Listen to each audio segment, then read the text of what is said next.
अपने सब सुन रहल छी एपी प्रोडक्शन के प्रस्तुति।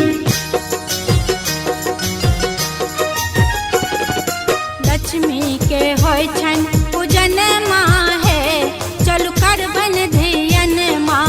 लक्ष्मी के होय छन पूजन माँ है, चलू करबन धियन माँ। करबन धियन माँ पूरा हेतै अरे मन माँ, पूरा हेतै अरे मन माँ। करबन धियन माँ पूरा हेतै अरे मन माँ, पूरा हेतै अरे मन माँ। लक्ष्मी के होय छन पूजन माँ है, चलू करबन धियन माँ।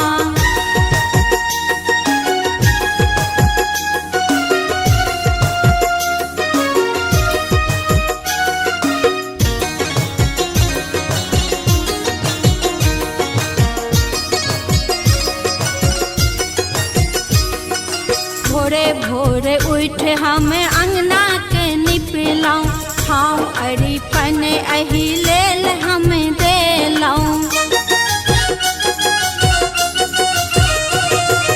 भोरे भोरे उठ हम अंगना के निपलौं, ठाव अरिपन एही लेल हम देलौं। स्वागत लठारे ललन माँ है, चलू मंगबन अरमन माँ।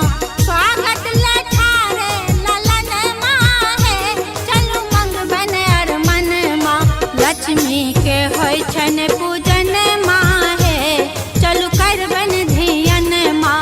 मैया के होय छन पूजन माँ है, चलू करबन धियन माँ।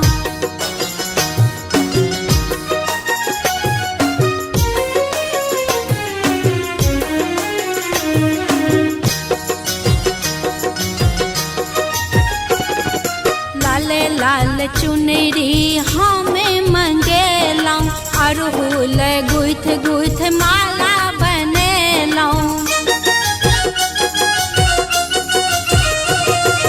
लाल लाल चुनरी हमें मंगेलौं, अरहुल गुथ गुथ माला बनेलौं। गंगा जल सधोयब चरण माँ है, चलू मंगबन अरमन माँ।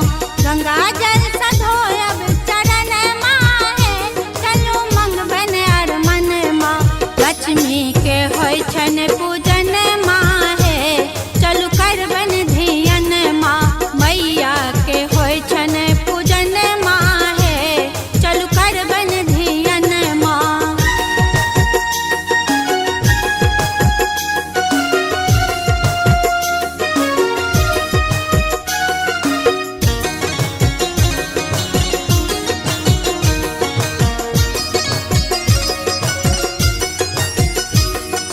लड्डू बतासा के भोग लगायब, अतुलक मनोरथ आही पुरायब। लड्डू बतासा के भोग लगायब, अतुलक मनोरथ आही